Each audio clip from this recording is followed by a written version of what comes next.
it's a relatively simple life course. When we are at our youngest, so when in sort of childhood, the bone goes sort of through its modelling phase. So it starts as cartilage. So it's very flexible.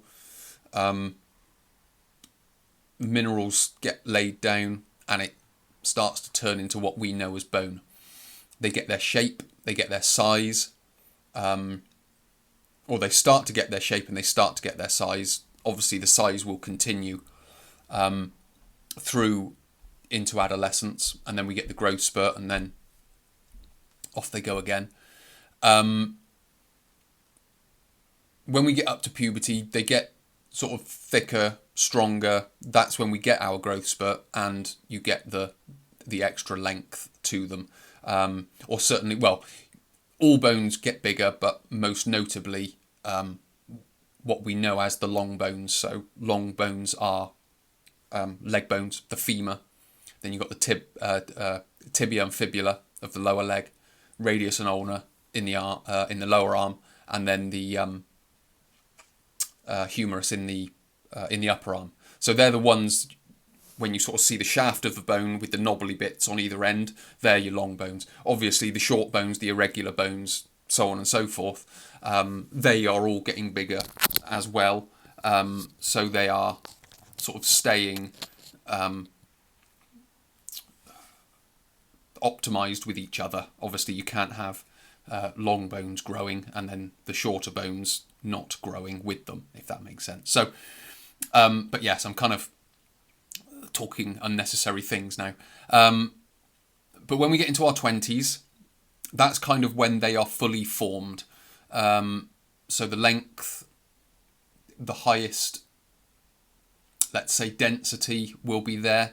So that's the time really to take advantage of it, because the denser and thicker you can get them in your 20s, the better that's going to be 30s, 40s, 50s, 60s, and so on.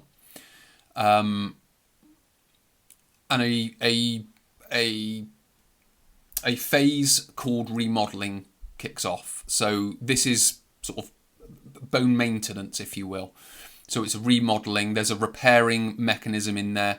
So again, when we're training, when we're exercising, when we're living a life, small cracks will appear in bone. They aren't bone breaks. They are just natural remodeling happening.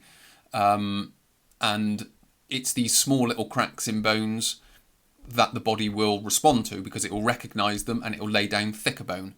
So when we do our strength training, as we're going to talk about later, it will form very, very microscopic cracks in the bone, and then the body will go, hang on a minute, I don't want this to continue. It will lay down thicker bone. So we exercise again, we crack and sort of break the thicker bone with these microscopic traumas, and the body goes, right, okay, it's still cracking, I need to make it thicker. And that's how we maintain bone density.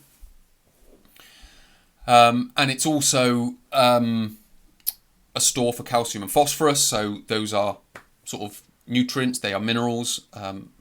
They are essential sort of building blocks for the bone, but they are also a mineral store. If the body becomes demineralized enough, it will use that as a reservoir or a source of those minerals.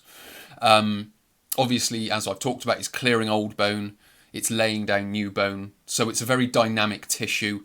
A lot of people may think that it's a static tissue. It grows, it stops, you've got it, and you're all good. Whereas, although there is a drop-off as you get older, there is a way of maintaining it, and that's, in some respects, what we're going to be talking about. Because as we go from our 20s into our 30s, 40s, 50s, 60s, that is when the decline happens in the bone. It's built into the system, so it's going to happen, whether one likes it or not. The main thing is keeping it loaded so that mechanism is slowed as much as possible. And that's where exercise comes in. So it's not about just doing exercise in your 20s, 30s, and 40s, and then by 50 you're too old to exercise, because then you'll sort of maintain it, but then you'll get that steeper drop off when you stop doing the exercise. So it's about doing exercise for the long term. So you get a lot of experts talking about certain types of exercise, but certain types of exercise are sort of designed with sport in mind, and a professional sporting career, let's just say, ends at about sort of 35, although now it's starting to go a little bit longer into the late 30s, and then they stop doing their sport and they have a decline in their body. Whereas we need to think about something a little bit more optimal. So it's not about doing bodybuilding training. It's not about doing powerlifting training. It's not about doing specific sports training, because at some point you can wear the body out with that, and then that has its effect. So, but that will be, again, that's more for a strength training type episode, where I'll talk to you about the optimal type of training for it. This is more about talking about bone health, its density, and then we're going to touch on some exercise, and I'll try not to go off on too many tangents with that. What we then have within the bone that allows this process to happen are basically two bone cells: osteoblasts, osteoclasts. Osteoblasts are your bone builders. So as we go through childhood, adolescence into our 20s, they are the most active. So they are laying down more bone than is being cleared away, because the bones are getting bigger, stronger, thicker, more dense.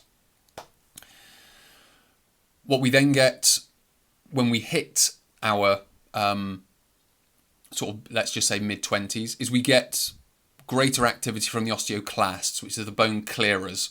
So they clear old bone away, where the blasts have laid down the new bone. But what starts to happen is that balance goes from, as we are younger, you get osteoblasts, higher activity. As we get into our mid-20s, that starts to happen. And then obviously that trend continues. So what we want to try and do is try and keep that blasts and class activity as close as we can together. And that's where the exercise comes in. So it's very much being able to maintain that bone density, but that bone cell activity as much as we can. And that's where exercise is such a useful tool. If we were much more active as a species in this modern world, then that will kind of take care of it to some degree. But unfortunately, we aren't as active as we could be, and that is, in some respects, to the detriment of muscles and bones, because we aren't using it, and therefore we are losing it. So in order to maintain good bone and muscle health, we need to use exercise to be able to do it. So what we'll do in part 3 is talk about some good exercises, why we're doing them, and some caveats that sort of come along with that.